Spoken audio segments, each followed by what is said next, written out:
We are Group 5, and from your right to your left, that's Charles McLean, Rowan Isaku, Matt Hamrick, and my name is Leo Betts. We'll start off with the contextual map here. Our site is Pontiac Silverdome. We have Pontiac to the west, we have Auburn Hills to the east, and one of the advantages of our site is the I-75 M59 interchange there. Some quick history and current use of our site. It was opened in 1975, then it cost $55 million to build, which equates to like $220 million today. The overall site's 127 acres.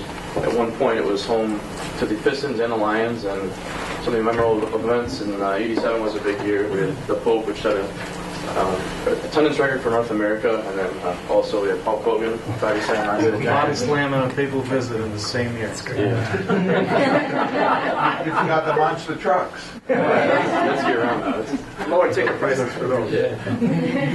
So, the demographics for the area, since we're right on the border, we looked at both Pontiac and Auburn Hills and tried to relate it to the rest of the county. So here we can see that Pontiac's well below, but then Auburn Hills is pretty much with the average, but there's still enough left in the area to make it a viable site for anything in the future. Looking at the age, we can see that we're well above average for the under 18 and 18 to 44, so it kind of sets us up in the future for maybe the 10 to 20 years, something down the road. And then also looking at the education levels, we can see that Pontiac is kind of struggling here with the did not graduate, but Auburn Hills makes up for it to maximize or to meet up with the rest of the county. All right, here we have a zoning map of Pontiac and Auburn Hills. Within that zoning map, we can kind of see some of the areas of where our demographics are located. To your far left, we have an abundance of residents. And to your far right, which is Auburn Hills, we have office space, light industrial, and some residents. What is this circle? The circle is the 10-mile driving radius. 5 and 5? 5 to radius? Yes. 5 radius? Yes, sir. Same radius, locating all the this is a bigger radius. various competition. This is 10. As you were, this is, yes. So this is, as you were, this is a 30-mile diameter circle. This is 30. That locates. So basically, competition for every 15. Okay. Yes. That locates. 15-mile radius. Yeah. Which locates basically every type of major development, which would be competition for the Silverdome site. Prior proposals include all types of things, but the very last one is the Astapolopoulos family, who wants to fill in the Silverdome, remove the inflatable roof, and have a Major League Soccer stadium on the what is now the second deck, would be the first deck, and then beneath that, indoor sports and concerts. So, the cost of the land was recently sold for $583 million. As previously mentioned, that equates to about $4,000 an acre. The original cost was much higher, as also previously mentioned, at $55.7 million, and that's in the 70s, so God knows how much that is now. Now, this is an interesting lesson to learn. They sold it originally, they put $55 million into this 10. And it didn't work, obviously. It wasn't proper for anything. And they ended up having the market price on this was $583,000. It just shows you that value has to do with the use, as we pointed out many times. Value is use. Now, that shows you there's no use, basically. If they had a use, it'd be $5 million or maybe $10 million if there was a use. And that's what has to be learned, is that land is based on its use. Most important lesson you can learn. If you look at this number, that equates to about 10 cents a square foot. Yeah. So how are you planning to use the land? Well, we're getting ready to tell you. What do you know? That's a residential land use. That's a residential price. Well, we'll see. 4 to the acre, $4,000 an acre, $1,000 an acre. You can put housing on it. Why don't we see what they came up with? So, They came up with your- the reason that was so inexpensive is because the building itself makes no sense. The reason being is its construction was made in a way that the roof is supported by positive air pressure. In order to sustain that air pressure, it costs you $1.5 million a year. That is a very hefty sum. But So there's no structure. They saved the structure by putting this air pressure under a heavy cloth. And if it's empty, it doesn't work. Exactly. So what we came to the realization of is that this building should be demolished. And how it will be demolished, when we visited the site, we realized there's a lot of recyclable materials on it. So what we did is we assessed it, and we, based on what we can actually see and know that's on the building, you can obtain about $1.2 million in recycled material. There's a lot of structural steel. There are 18 large steel cables, revolving aluminum doors, heavy pressure aluminum doors. There's miscellaneous aluminum storefront. There are 45-foot tall parking poles. There's 24 visible, humongous mechanical rooftop units. There's a lot of steel in the entry gates for the entire site, not just in the building, but all around. And within the stadium, without going inside, we know that the steel armrests are part of it as well. There's plastic seating with the steel armrests on each side. So if you put all that together, based on what we know, there's about $1.2 million there. And that's based on what we know. There's other materials inside. We guesstimated there could be possibly 1.5 to 2 million bucks in there for you to grab. Now, what's it going to cost to take it away? It'll cost a lot of money, but compared to the This stone, is going to offset that cost. Yeah, by virtue of the value. Yes, sir. So after the demolition, I questioned it, but we would leave the land empty, since there's no demand for pretty much anything at this time, but subdivided into these city-sized lots. So some of the future projections we came up with, we found Auburn Hills is currently growing. It's projected to grow 20% over the next 20 years, but Pontiac on the other end of it is projected to decrease over the next 10 years, but should stabilize out. And then when we did our research for land use and stuff, with the area kind of stays competitive with rental rates around the metropolitan area. And then looking at Oakland University is one of the assets we have in the area. They're continuing to grow at 2% annually. So generating the demand. Yeah. So when we looked at the numbers here for what we plan on doing in the future, we looked at the industrial and office use. So we can see that our numbers are pretty competitive with what's going on in the rest of the county, what's going on in Metro Detroit. Our land prices are a little lower, but considering what we paid for our site, it's not a problem. And our vacancy rate for the areas are doing a lot better than the rest of the metropolitan area.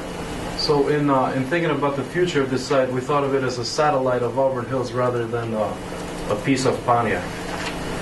And in 20 years or so, whenever the demand arises again, this is what we propose.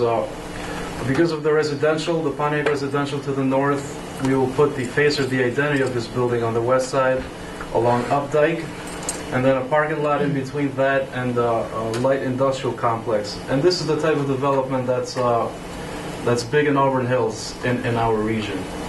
And there's also currently a pedestrian trail, a bike path, one of those rail trails, and there's also that existing pedestrian bridge which brings pedestrians to our site, and we thought of satisfying that by a nature center, which would also help with our further passive strategies within this building.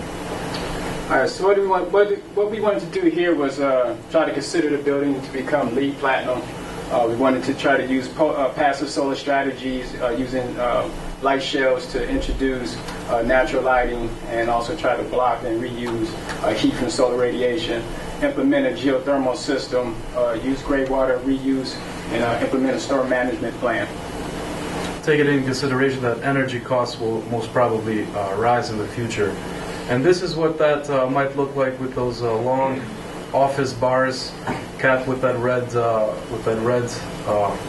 rectangle, and then the inverse of that, if you will, to finish off the spinal support element, and which is connected and which are connected by these pedestrian bridges and provides the entry into this office industrial campus. In efforts to generate our operating costs, we went through the building and found out that offices use 50 to 100 foot candles. The new building, which is going to be energy efficient, is going to use 7,578 light fixtures, which will use 15,156 light bulbs, which is also additional cost to the owner. The annual consumption for the building for lighting alone is 3.58 megawatts annually.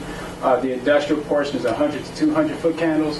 That building will use 2,360 light fixtures, and it will use 4,720 bulbs, and it will equate to 2.23 megawatts annual consumption of electrical energy for lighting, which will equal 5.82 megawatts annually. Our next phase is to introduce geothermal heating and cooling. The system will use a 22.42 MBTU system, which is 1,868 tons of heating and cooling, which will equate to 85.67 megawatts. And our annual, and the geothermal system will also supply a hot water system, which will make the building a zero carbon emissions. So it'll be good for the environment. And, and this is how it stacks up. Our proposed sustainable construction versus a conventional construction. Basically, a lot of money is saved in operating costs and utilities. And pro forma that we took a stab at here. And basically, if you build this building, if you build this whole thing for about $500 million, you will make that money back in about 5 years. Now, granted, you have to wait now, at least 20 years before any of this can start. And also keeping in mind that the land is very cheap right now, and we're assuming that you made up for that you're not paying for the land because you already own it. So, in conclusion, what we're trying to say is currently there really is not much need for this site to be developed into something. But as previously mentioned, something as a long-term investment may make sense here if you have the time and the money to wait. I don't think the buildings are very attractive. To each his own, right? Fair question.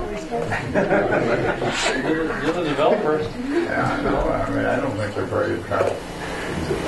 I think the concept, because it's a very difficult piece of land. Number one, the access is difficult because it's inside of the interchange. That's always makes a difficult site. And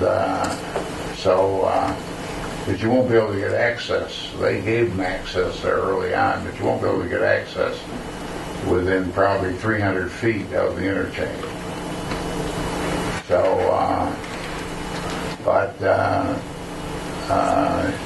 you do have Squirrel Road there. It's a pretty good road that comes off an interchange further up, a mile up. It's a very difficult site, very difficult piece of land. Plus the fact it's very low, which is something that the invert on that is about 20 feet below the road or something, which is not very helpful. So, but you believe that earlier you said because of land value it's a residential site. Do you believe that it's a residential site? I believe it's a residential site. Did you guys ever look at a residential scenario here? Not a high rise. I mean, it's a residential site. 1,000 per unit is very cheap. 1,000 per unit. That's what you're talking about. $1,000 Quarter the acre. Land costs. Quarter the acre. $4,000 some odd dollars per acre. Talking roughly $1,000 a unit. So the land price is you could build very inexpensive housing there, low rise, 2-story and 3-story maybe with a half-story, so you don't have to get into elevators. Would you have to wait 20 years to do that, or you think I think it's yes, I think it would be. Use the whole site, some green area around the edges and so forth. I think that's the way this site should be done. I'm not sure that we considered that, and we thought that residential 6-story high-rises or mid-rises make sense on a on the basis of $4,000 an acre. I'm not sure. Because the way they did this, the mathematics are based on residential, and retail, and industrial. So you'd have to pick it apart, try to figure out how many units were there totally. Were you proposing on a long range basis? This is 900 units square feet of office. Yeah. No, they proposed office. They didn't propose residential. They proposed office, not residential. No, I don't think office here. I don't think office work here. It's you got office across the street, of course. You got across the what is that? Updike, isn't it? Updike. It's Updike. Cross Updike on the other side. I mean, what they're arguing is we get the land virtually free. Actually, we have some money to put in the bank because we recycled the Silverdome. I wouldn't count on that. Okay, well, It's just safe. they got it for $500,000 bucks. There's going to be some recycling. Let's say you come close to break even. You pay the taxes for the vacant land for 20 years, and you wait for the office development market to catch up with you. Is that a reasonable during thing? that period, you can start building, and you see, to build here, you'd have to put in your infrastructure because you got to put in water, sewer, roads first. But they're saying let it sit for 20 years. Well, Don't build anything. I don't think for you 20 have to years. let it sit for 20 years. I think the market will catch up with itself. Okay, 10 years. It's in 10 years, yeah. Okay. And you could be building there. So you think that's a? Yes, I think it's. Because the land is so inexpensive, you can afford to hold Yes, it. I think so. And I think their point of tearing it down is the right one. I don't think there's any use for this thing. It was a mistake the way they first built it, and that's the main reason that Ford left it. And the land was very cheap for them. It was subsidized by the city, and the site was an excellent site for them, although It was once considered the most valuable piece of Oakland County. I'm sorry. It was once considered the most valuable land in Oakland County. That's because you put a $55 million stadium on it. You consider it the most When it valuable. became valuable. the tax assessor. Oh, for taxes. Wow. Well, no, Right. If I were the tax assessor, it'd be in New York City. in Oakland County, if you put a $55 million stadium on a piece of property, it was the most valuable piece of land in Oakland County. At that moment, only at that moment. Plus all the oil that's underneath the land. Oh, I have to agree with Mr. Taubman. Initially, I was thinking industrial, but as he explains it, let's think about the growth that's going to occur in this market again as the automobile industry recovers, and the automobile supplies come back and all of that. There's going to be a need for housing that's going to be market rate housing. And at that land cost, you can undercut your competitors and have the density, and it will sell for rent. I believe that. We did consider housing, but we thought that housing needs would be taken care of by infilling current vacancies in the nearby neighborhoods. But that will happen quickly. But over time, as industry expands in this area, which it will, you're going to need additional housing. And at that cost and that density, it could be very profitable. The negative part of this site is the stadium's there. That's why it isn't worth any money, because the stadium's there. And I think somebody comes in, takes down the stadium, the land has value. Because if you go across the road, you've got very, very favorable development there. And Chrysler's. Yeah, you got Chrysler around the corner. You got all kinds of Housing to support those workers. Yeah. And as that expands. okay. Well, listen, you're the last but not least. Thank you very much. And